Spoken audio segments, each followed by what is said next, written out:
আসসালামু আলাইকুম রহমতুল্লাহি ওয়া বারাকাতুহু। দেশ বিদেশের যেখানে যে অবস্থায় যেই থাকেন সবাইকে জানাই সালাম, শ্রদ্ধা, শুভেচ্ছা ও ভালোবাসা। আপনারা জানেন অনেকেই, যারা জানেন না তাদের উদ্দেশ্যেই বলছি। আমি মৌলভী ডাক্তার আব্দুল হান্নান। আমার নিজস্ব ইউটিউব চ্যানেল গ্রেট স্যালভেশন থেকে আমি ধর্মীয় ব্যাপারে বিভিন্ন সময় কন্টেন্ট তৈরি করে প্রচার করে থাকি।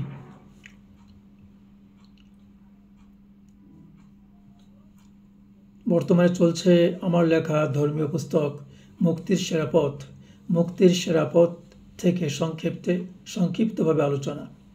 এই সংক্ষিপ্ত আলোচনা শুনে পাঠক শ্রোতা বইটি পড়ার জন্য আগ্রহান্বিত হবেন এবং বইটি সংগ্রহ করার চেষ্টা করবেন, সেটি মুখ্য উদ্দেশ্য। তারপরও প্রতিটি আলোচনায় অবশ্যই শিক্ষা রয়েছে, দিক নির্দেশনা রয়েছে। আল্লাহ আমাদের কবুল করুন। আমার বইটি আগে আমরা দেখে নিই।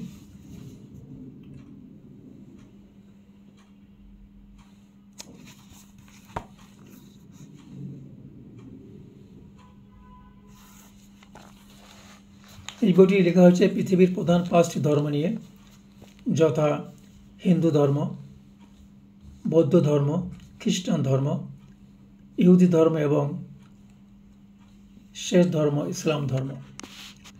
ইতিমধ্যে অন্যান্য ধর্মের সম্পর্কে আলোচনা করা হয়েছে। বর্তমান চলছে ইসলাম ধর্ম নিয়ে আলোচনা। বইটি একটি গবেষণামূলক বই। বিশদভাবে বইটি প্রতিটি ধর্মের ভালো মন্দ, সূক্ষ্ম বৃহৎ সব কিছু পূর্ণাঙ্গভাবে তাদের বিভিন্ন ধর্মীয় গ্রন্থের আলোকে গবেষণার আকারে লিখিত হয়েছে। আসলে বইটি সংগ্রহ করলে পুরোপুরি জানা যাবে। বইটি সংগ্রহ করার জন্য অনুরোধ জানাই। ইসলাম ধর্মে অনেকগুলো পর্ব শেষ হয়েছে। আজকের পর্ব হচ্ছে বিদায় হজ বা শেষ হজ। এই বিদায় হজ হচ্ছে মুহাম্মদ রাসূলুল্লাহ, তিনি ইসলাম ধর্মের প্রবর্তক। তিনি তার জীবনের শেষ হজ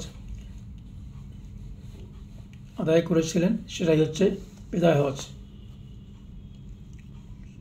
আল্লাহ রাব্বুল আলামিনের অসীম ইচ্ছায় শেষ ধর্ম এবং শেষ নবী হযরত মুহাম্মদ সাল্লাল্লাহু আলাইহি সাল্লাম বিশ্বের বুকে ইসলামকে শ্রেষ্ঠত্বের স্থানে প্রতিষ্ঠিত করে মক্কা আর মদিনা, আরব সহ বিশ্বের বিভিন্ন স্থানে পৌঁছে দিতে পেরেছিলেন তার জীবদ্দশায়। এটি একটা পূর্ণাঙ্গ রূপ। এই পূর্ণাঙ্গ রূপ হওয়ার পরেই, এবং পূর্ণাঙ্গ রূপ বলতে আরও কিছু বলা যায়, রোমান সাম্রাজ্যের বিভিন্ন দেশ এবং আফ্রিকার বিভিন্ন অঞ্চলে ইসলাম পৌঁছে দিয়েছিলেন। তখন ইসলাম প্রতিষ্ঠিত হয়ে গেল। এখন কি সব কিছুর শেষে কি হয়? চলে যেতে হয়। মহানবী রাসূল সাল্লাল্লাহু আলাইহি ওয়াসাল্লাম, বিশ্বনবী মুহাম্মদ রাসূলুল্লাহ সাল্লাল্লাহু আলাইহি ওয়াসাল্লাম এবার প্রভুর ডাকে দুনিয়া ছেড়ে চলে যাবেন, কারণ তার মিশন শেষ, তার দায়িত্ব শেষ। আমরা একটু পড়ে শোনাই। এই বইয়ের মধ্যে বিভিন্ন স্থানে এত প্রাঞ্জল ভাষায় এবং আবেগী ভাষায় লেখা হয়েছে যে পাঠক শ্রোতা অবশ্যই মুগ্ধ হবেন এবং চোখের পানি মনে হয় আটকে রাখতে পারবেন না। একটু পড়ে শোনাই। চিরাচরিত নিয়মে তারও পৃথিবীর ছেড়ে বিদায় নেওয়ার সময় বুঝি নিকটবর্তী হলো। আল্লাহ তার শ্রেষ্ঠ বন্ধুকে তাই বোধহয় আকার ইঙ্গিতে জানিয়ে দিলেন। তাই তো তিনি প্রিয় সাহাবীদেরকে ডেকে বললেন, এবছরের পর তোমরা হয়তো আমার মসজিদ ও কবরের পাশ দিয়ে অতিক্রম করবে। 22 বছরের নবুয়তি জীবনের কত শত চড়াই উতরাই, দুঃখ কষ্ট, নির্যাতন আর সফলতার জীবন্ত দৃশ্য মুহাম্মদ রাসূলুল্লাহ সাল্লাল্লাহু আলাইহি ওয়াসাল্লামের সামনে ভেসে উঠল। আল্লাহ তার প্রিয় বন্ধুকে দুনিয়াতে প্রেরণ করে আশা করেছিলেন যে নতুন ধর্ম ইসলাম প্রচারে শত বাধা বিপত্তি অতিক্রম করে তার বন্ধু সফল হবেন। মক্কার বিভিন্ন গোত্রসমূহ শত বছরের কুফরের রীতিনীতি আর মূর্তি পূজা ত্যাগ করে ইসলামের ছায়াতলে এসে চিরমুক্তির ঠিকানা খুঁজে পাবে। আরব রাজ্যের দিকে দিকে ধ্বনিত হবে আজানা আল্লাহু আকবার ধ্বনি। সব মানুষ তাদের হিংসা বিদ্বেষ দলীয় কোন্দল ভুলে দেবদেবীর অসারতা প্রমাণ করে এক আল্লাহর ইবাদতে মশগুল হবে। নামাজ রোজা হজ সহ ইসলামের বিধিনিষেধ মেনে চলবে। বিশ্বের সবাই আল্লাহ তার নবী রসুল সাল্লাল্লাহু সাল্লামের আনুগত্য করে বাস্তবে সবই পুরোপুরি প্রতিষ্ঠিত হলো। মহানবীর মিশন শেষ, আর এবার তো তার প্রভুর কাছে ফিরে যেতেই হবে, তবে ব্যর্থ নয় বরং আল্লাহর সার্থক ও সফল সেনাপতি রূপে। এটি হচ্ছে লেখা, ইবনুস্তাইভাবে লেখা রয়েছে। সত্য বাস্তবে রাখা হয় কিন্তু আবেগের সুরে। এরপর এ পর্যায়ে মোহাম্মদ রাসূলুল্লাহ তার সাহাবীদেরকে বললেন তিনি এবার হজের জন্য তৈরি হবেন, সবাইকে তৈরি হতে বললেন। তার পরিবারকে নিয়ে তিনি মক্কার উদ্দেশ্যে মদিনা থেকে রওনা হলেন এবং 8 তারিখে তিনি মক্কায় পৌঁছলেন। তা বিভিন্ন যে কার্যাদি পালন করতে হয় মক্কার মধ্যে হজের সময়, সেগুলো তিনি সম্পন্ন করা শুরু করলেন। এরপর 1,44,000 সাহাবীর সামনে 1,44,000 সাহাবীর সামনে তিনি যে ভাষণ দিয়েছিলেন এই আরাফাতের ময়দানে, সেটি হচ্ছে বিদায় হজের বাণী, যেটা আজও আমাদের কাছে খুবই জনপ্রিয়, খুবই পরিচিত। মুসলমানগণ এই বিদায় হজকে খুবই মূল্যায়ন করে। বিদায় হজে মোহাম্মদ রাসূলুল্লাহ যে ভাষণ দিয়েছিলেন, সেই ভাষণের প্রতিটি কথা সারা বিশ্বের মানুষ জানুক, কিয়ামত পর্যন্ত জানবে। এটাই হচ্ছে বিদায় হজের মূল বিবেচ্য বিষয়। আসুন আমরা জেনে নেই ঐতিহাসিক সেই ভাষণে মোহাম্মদ রাসূলুল্লাহ সাল্লাল্লাহু আলাইহি ওয়াসাল্লাম কী বলেছিলেন। নম্বর 1, হে লোক সকল, আমার কথা শোনো। আমি জানি না এবারের পর তোমাদের সাথে এই জায়গার মিলিত হতে পারবো কি না। নম্বর 2, তোমাদের রক্ত এবং ধন সম্পদ পরস্পরের জন্য আজকের দিনে এই মাসে এই শহরে নিষিদ্ধ করা হলো। অর্থাৎ মক্কা মদিনায় কোনো রক্তপাত নেই এবং জিলহজ মাসে কোনো রক্তপাত নেই। নম্বর 3, জাহেলিয়াতের যুগ খতম হয়েছে এবং তা আমার পায়ের নিচে পিষ্ট করা হয়েছে, মানে মূর্খতার যুগ আর নেই। নম্বর 4, নারীদের ব্যাপারে আল্লাহকে ভয় করো, কারণ আল্লাহর আমানতের সাথে তোমরা তাদের গ্রহণ করেছ এবং আল্লাহর কালিমার মাধ্যমে তাদের হালাল করেছ। তাদের উপর তোমাদের অধিকার আছে, আবার তোমাদের উপরও তাদের অধিকার আছে। তারা তোমাদের বিছানায় এমন কাউকে আসতে দেবে না যাদের তোমরা অপছন্দ করো। যদি তারা এরূপ করে তবে তাদের প্রহার করতে পারো, কিন্তু নিষ্ঠুর হয়ে প্রহার করো না। তোমরা তাদের ভালোভাবে আহার করাও, পোশাকের ব্যবস্থা করো। নাম্বার 5, তোমাদের কাছে আমি এমন 2টি জিনিস রেখে যাচ্ছি, আর তা যদি দৃঢ়ভাবে ধারণ করতে পারো তবে কখনো পথভ্রষ্ট হবে না। এটা হচ্ছে আল্লাহর কিতাব আল কোরআন এবং রসুলের হাদিস। নাম্বার 6, হে লোক সকল, মনে রেখো আমার পরে আর কোনো নবী রসুল পৃথিবীতে আগমন করবে না এবং তোমাদের পর অন্য কোনো নতুন উম্মত পৃথিবীতে জন্মগ্রহণ করবে না। কাজে এক আল্লাহর ইবাদত করবে, 5 ওয়াক্ত নামাজ আদায় করবে, রমজানের রোজা রাখবে, জাকাত দেবে, হজ করবে এবং নিজ শাসকের আনুগত্য করবে। যদি এসব মেনে চলো তোমরা আল্লাহর রাব্বুল আলামিনের জান্নাতে প্রবেশ করবে। ইবনে মাজাহ হাদিসটি রয়েছে। এর গুরুত্বপূর্ণ, আমরা এটা মুসলমানরা খুব অক্ষরে পালন করার চেষ্টা করি। এটা একটা সাংবিধানিক দায়িত্ব আমাদের জন্য পালন করা। এরপর তিনি লক্ষ লক্ষ সাহাবীদের উদ্দেশ্যে আবার বললেন, আমার সম্পর্কে তোমাদের জিজ্ঞাসা করা হলে তোমরা কি বলবে? সাহাবারা উত্তর দিলেন, আমরা সাক্ষ্য দিচ্ছি আপনি কোরআনের প্রচার করেছেন, আল্লাহর আদেশ নিষেধ পৌঁছে দিয়েছেন এবং মানব কল্যাণের হক পুরোপুরি আদায় করেছেন। সাহাবাদের সম্মতিসূচক উত্তর শুনে মহানবী সাল্লাল্লাহু আলাইহি ওয়াসাল্লাম খুবই খুশি হলেন এবং আকাশের দিকে শাহাদত আঙ্গুলি তুলে 3 বার বললেন, ইয়া রব্বুল আলামিন তুমি সাক্ষী থেকো, ইয়া রব্বুল আলামিন তুমি সাক্ষী থেকো, ইয়া রব্বুল আলামিন তুমি সাক্ষী থেকো। এটা হচ্ছে সহিহ মুসলিম শরীফের হাদিস।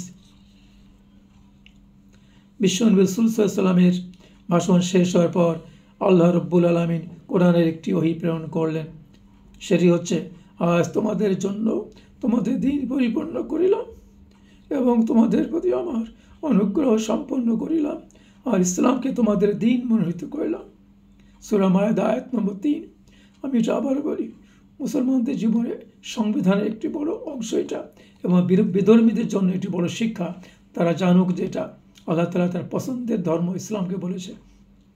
আবার পড়ে শোনায়, আজ তোমাদের জন্য তোমাদের দিন মানে ধর্ম, আজ তোমাদের জন্য তোমাদের দিন পরিপূর্ণ করিলাম এবং তোমাদের প্রতি আমি অনুগ্রহ সম্পন্ন করলাম। I have completed my sympathy for you. আর ইসলামকে তোমাদের দিন মনোনীত করলাম। I have selected and recognised Islam as a religion for you all. অর্থাৎ কিয়ামত পর্যন্ত, তোমাদের বলতে কী বোঝা যাচ্ছে, শুধু মুসলমান না, কিয়ামত পর্যন্ত যারা আসবে তারাই এসছে সবাই। সেই কিয়ামত পর্যন্ত যারা আসবে সবার জন্যই একটি মাত্র দিন থাকবে, সেটি হচ্ছে ইসলাম। আর ইসলামের প্রধান গ্রন্থ হচ্ছে ধর্মীয় গ্রন্থ কোরআন। সুতরাং এরপর দাবি রাখে না যে আর অন্য কোনো ধর্ম দরকার আছে। আল্লাহই বলছে যে ইসলামকে তোমাদের দিন মতো করলাম, তোমাদের দিন বা ধর্ম হবে শুধু ইসলাম, এবং দিন পরিপূর্ণ করলাম। পরিপূর্ণ কোথা করলাম, তার মানে আল্লাহ রাব্বুল আলামিন আদম আসসালাম বা আদি পুরুষ আদম আসসালাম থেকে ধর্ম শুরু করেছেন। সে প্রত্যেকটা স্তরে স্তরে সমস্ত নবী রাসূল ডিঙ্গিয়ে ডিঙ্গিয়ে একটু একটু করে হতে হতে হতে পূর্ণাঙ্গতা লাভ করেছে কার কাছে? বিশ্বনবী মুহাম্মদ রাসূলুল্লাহ সাল্লাল্লাহু আলাইহি সাল্লামের কাছে। এখন হচ্ছে দিন যেহেতু পরিপূর্ণ হয়ে গিয়েছে, এখন এই দিন আর এক্সটেন্ড করার কোনো প্রয়োজন নেই। এই দিনই চলবে, ইসলাম চলবে কিয়ামত পর্যন্ত, সবাই ইসলাম অনুসারী হবে। যদি আমাদের মধ্যে বিভেদ রয়েছে, আমরা বুঝি না, জানি না, কিয়ামত কোরআনকে যদি বিশ্বাস করা হয় আল্লাহর গ্রন্থ হিসেবে, আসমানি গ্রন্থ হিসেবে, তাহলে আমাদের অবশ্যই মানতে হবে ইসলাম ছাড়া আল্লাহর পছন্দের আর কোনো দিন নেই এবং আর কোনো ধর্ম পৃথিবীতে আসবে না। এরপর রাসূল সাল্লাল্লাহু আলাইহি ওয়াসাল্লাম সাহাবাদের নিয়ে হজের বাকি অংশ শেষ করলেন এবং মক্কার জন্য মদিনায় ফিরে যাওয়ার জন্য তৈরি হলেন, এবং তারপর তিনি মদিনা উদ্দেশ্যে যাত্রার আগের দিন আবারও কিছু ভাষণ দিলেন, সেটি পড়ে শোনাই। আমার পরে তোমরা একে অন্যের ধ্বংসের জন্য প্রতিযোগিতা করবে না।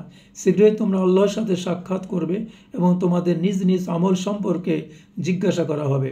মনে রেখো, অপরাধী নিজের উপরই অপরাধ করে।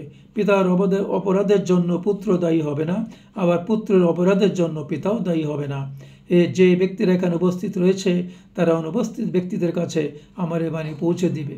এইভাবে ওই বাণীগুলি সাহাবাদের থেকে পরবর্তী তাবেইন এবং পরবর্তী অলি আল্লাহ এবং এখন চলছে আলেম সমাজ, এভাবে এই দিনগুলি প্রচার করছে, আমরাই প্রচার করছি, আর আমাদের পরবর্তী জেনারেশন বা প্রজন্ম তারাই ভাই প্রচার করবে। এভাবে it will be going approach towards the কিয়ামা। শেষ পর্যন্ত এরা চলতেই থাকবে, কারণ রাসূলের নির্দেশ। এরপর 11, 12, 13 পর্যন্ত হজ সম্পন্ন করে তিনি সাহাবাদের নিয়ে, কিছু সাহাবী থেকে গেলেন মক্কাকে প্রশাসনিক কাজে ব্যবহার করার জন্য, দায়িত্ব পালন করার জন্য। এরপর রাসূল সাল্লাল্লাহু আলাইহি ওয়াসাল্লাম চলে গেলেন। এই মুহূর্তে আল্লাহ রাব্বুল আলামিনের পক্ষ থেকে একটি দামি সূরা নাজিল হলো, কোরআনের সূরা। সেই সূরার নাম হচ্ছে নসর। খুব দামি সূরা। নসরের একটি গুরুত্বপূর্ণ অংশ হচ্ছে কি যে নসর মানে এখনই বিদায়ের সময়, মানে যিনি তোমাদের জন্য ধর্ম এনেছিলেন, এত কষ্ট, চড়াই উতরাই, দুঃখ কষ্ট বেদনা সহ্য করে, অত্যাচার অপমান সহ্য করে তিনি আল্লাহর নির্দেশিত ইসলামকে প্রতিষ্ঠিত করেছেন সঙ্গে স্থায়ীভাবে।